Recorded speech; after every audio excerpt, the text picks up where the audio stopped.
Hi. I recently read an article by Kyle Butte, I assume is how he pronounced his name, B-U-T-T. The article is called Atheism and Free Will. Butte's premise is that human free will defies a naturalistic explanation, and thus, if we humans make our own decisions, then atheism cannot be true, and we are therefore responsible and must be held accountable for our actions before an almighty deity. Butte wrote, "The modern scientific idea is that the cosmos is completely, entirely, and altogether materialistic, composed of matter and energy, and contains nothing immaterial or not matter." I don't know whether this is the prevailing scientific view. Even if it is, I don't know that it's correct, but let's keep going. Butte wrote, "If humans actually make their own personal decisions, then something must be at work that is more than nature, which is over and above the natural, physical movement of atoms. There must be a human mind or soul or spirit that is supernatural, that controls the movement of the physical body. A person can choose atheism, or he can accept human free will, but not both and still be logically consistent." Butte later stated, "Thus the person who is trying to follow the evidence where it leads must conclude that human free will proves a supernatural creator exists. Whatever humans are made of, be it material or immaterial, we know we're conscious. We think and we make decisions. In order for us to be able to do this, Butte argues that the world is not simply materialistic. He believes something other than physical matter and energy exists. Further, Butte wants us to think that our bodies contain some sort of spirit or soul. He doesn't believe we think or act by using our gray matter, but rather by this God-given spirit, which is not matter. If indeed our consciousness is given to us from something bigger than we are, or something from outside of us, given to us by something from outside of us, as Butte believes, I personally could see the universe itself as being conscious and more godlike than the God Butte worships. But we won't get bogged down in that discussion. If Butte is right that our immaterial spirits make our decisions, then how do physical or material changes bring about different thoughts and decisions? How can something material make changes to a non-material entity? Butte knows, or we all know, that drugs, alcohol, and physical damage to our brains alter our perceptions. They alter how we think, what we say, they alter our behavior. Thus, Butte thinks that a material entity has an effect on a non-material spirit. And how is that possible? A spirit can't be affected by cocaine, heroin, whiskey, or a fall from a building. Only a physical brain can be affected by these things. This shows, it seems to me, and please understand I am in no way a scientist, that it is a physical, material brain that makes our decisions or chooses how we live. Maybe I'm dense, but I don't follow Butte's thinking. If our spirit or soul makes decisions, then our spirit or soul should be able to bypass our brain and make good decisions even when our brain is drunk or we have dementia. Is the brain more powerful than the spirit? Is the spirit subject to the physical brain? Our brain goes to sleep and our spirit goes to sleep. Our brain gets drunk and our spirit gets drunk. Our brain is injured in a car accident and our spirit is injured as well. Our brain dies and suddenly our spirit is well again and able to leap tall buildings in a single bound. I lost my place.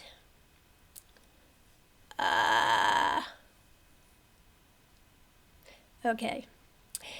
It's able to leap tall buildings in a single bound now that it's not connected to our demented or dead brain.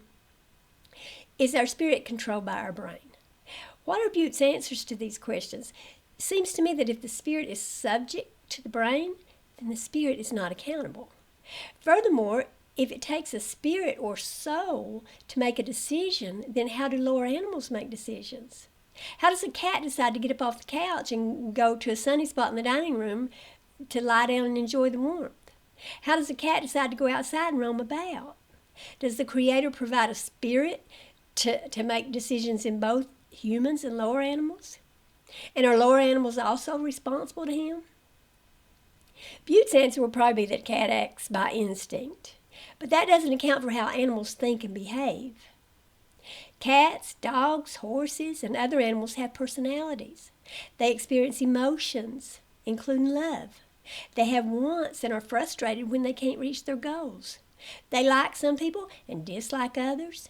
They feel embarrassment and shame. They become angry and violent after a single interaction with a human. Ravens remember and either like the person or want nothing to do with the person, depending on how the raven was treated. And the ravens tell their friends too. Crows can make tools to use, and they learn by experience and by observing their parents and other crows. What accounts for all that? Do these animals have a spirit or soul too? Do they have free will? If not, it seems to me that Butte's entire argument falls apart. Butte can't say it's just instinct built into a cat or crow, but a spirit or soul must reside in humans. If cats and crows can make decisions without a soul or spirit, then so can we. And they do make decisions. Butte noted, if you think it's morally acceptable to fly a plane into a building in an attempt to kill as many people as possible, you could not think otherwise, and you are not morally responsible for doing anything wrong. Truly, the denial of moral responsibility is one of the most fallacious and harmful implications of the false idea of atheism. First of all, nobody's saying that we just throw up our hands and say, well, nobody's responsible, so we can't stop the behavior. We can stop it, and we must. Whether the person has free will and is responsible is neither here nor there. We all know that many people are in no way responsible. Their brains, yes, their brains, are not capable of being accountable for their actions, but ours is.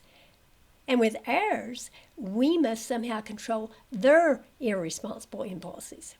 Second, although Butte is extremely concerned about free will, the truth is that if we believe in His God, we don't get to use our free will. Butte thinks the spirit his God gave him must somehow think and determine moral behavior, but his God won't allow that. Butte himself would say that morality comes from his God, but not from any spirit that we might have. And if we agree with Butte, we have to accept that flying a plane into a building is good and holy if our God says so. There is certainly no free will, nor is there morality, when you're forced to do exactly what God says, regardless of whether the behavior is good or bad. And we all know that Christians justify and approve of many heinous acts authorized by the God Butte worships. Butte wrote, atheism cannot account for human free will. Atheists who are consistent with their beliefs are forced to admit this is a logical implication of it. I just don't understand why this is the case. Again, does that mean that a spirit or soul is in a cat? If not, how does a cat make choices? How does a cat have free will? Sorry to be repetitive, but do Christians think cats and dogs have spirits that must obey Yahweh too? Butte continued, on the other hand, the idea of a supernatural God endowing humans with a mind, consciousness, and soul fits perfectly with the fact of human free will. Why? Butte wants us to believe that our own brain, that our parents gave us, can't think for itself. But if a God gave us a spirit, then that entity can think for itself. Seems to me that if anything, the opposite would be true. If a God placed something in me that He engineered, how can I control it? Butte gave examples of ways people try to get out of being responsible for their actions. I was just a meat robot. My selfish genes drove me to it. The physical properties in my brain forced me to act that way. I could not have chosen differently, so I'm not morally responsible. These and other empty excuses will not be accepted by the Maker on the day of judgment. Really? First, if indeed we have a spirit, we didn't choose it. It was given to us and we had no control over the one we got. In fact, the Bible says Yahweh makes some of us for honor and some for dishonor. Yahweh even says that if a prophet is deceived, Yahweh himself is the one who deceived the prophet. Now, I know the Bible says that evil Yahweh will hold us accountable, even still. But this is not fair or just behavior on his part. If Butte's God is real, he gave us our brains. What is the difference in saying the brain he gave us steered us wrong and saying the spirit or soul he gave us steered us wrong? Using a spirit or soul to make decisions would be no different when we didn't choose the soul or spirit any more than we chose our brain. How does having a spirit make us more responsible than having a brain does? Second, is Butte saying that when a man gets dementia and misbehaves, the God Butte serves will hold the man accountable? When a child is born, his intellect, his brain power, never reaches beyond the ability of a 4-year-old, Butte's God will hold him accountable? No. Butte doesn't think that at all. He knows better. So if people with damaged brains aren't responsible, aren't answerable to Butte's God, then it seems it's our healthy brains that Butte's God judges, and not some spirit inside us. Spirits don't have dementia or other mental deficiencies. If a bad brain finds you grace in the eyes of Yahweh, then a good brain is what he judges. Butte can't flip back and forth claiming it's the spirit that is responsible in people with healthy brains, but not in people with diseased or damaged brains. And yes, I'm assuming that Butte believes children and other people whose brains aren't up to some sort of standard get a free pass into heaven. I think most Christians think this anyway. The spirit of a demented person shouldn't be demented itself. It ought to have the ability to behave despite the diseased or defective brain living alongside it. So if Butte is correct, even little children should be punished if they die when they're 2 years old. That is, unless we're given an immature spirit that has to mature as our brain and body mature. Is that a thing? Are some spirits incapable of maturing, so Yahweh just looks over them? It's funny that once a person who struggles to behave because of a mental illness is put on the right medicine that helps the brain, not his spirit, his whole personality changes. His thoughts change, his words change, his behavior changes. He stops taking offense at things he shouldn't. He stops being selfish. He stops lashing out. What did the medicine help? His spirit? No, it helped his brain. And we all know this to be true. We all know people whose behavior completely changed once the proper diagnosis was given and the proper medicine was prescribed. Did the spirit finally get the right medicine? Of course not. Medicine couldn't affect a non-material spirit any more than alcohol or drugs could. Finally, Butte wrote, "For we must all appear before the judgment seat of Christ, that each one may receive the things done in the body according to what he has done, whether good or bad." Done in the body? So we must pay for what is done in our body.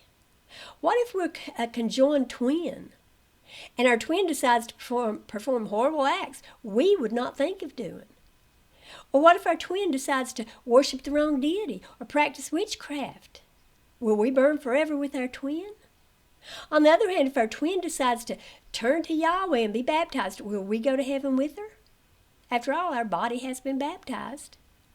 And why is it that our body that must pay anyway? Why doesn't the text say we must pay for what is done by our spirit or soul?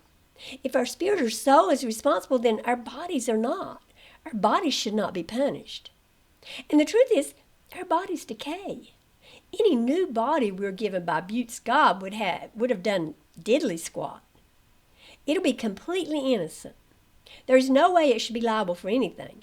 And since the spirit also can't be liable because it must bow to the wishes of a drugged or diseased brain, it seems to me that nothing about us is responsible to a God.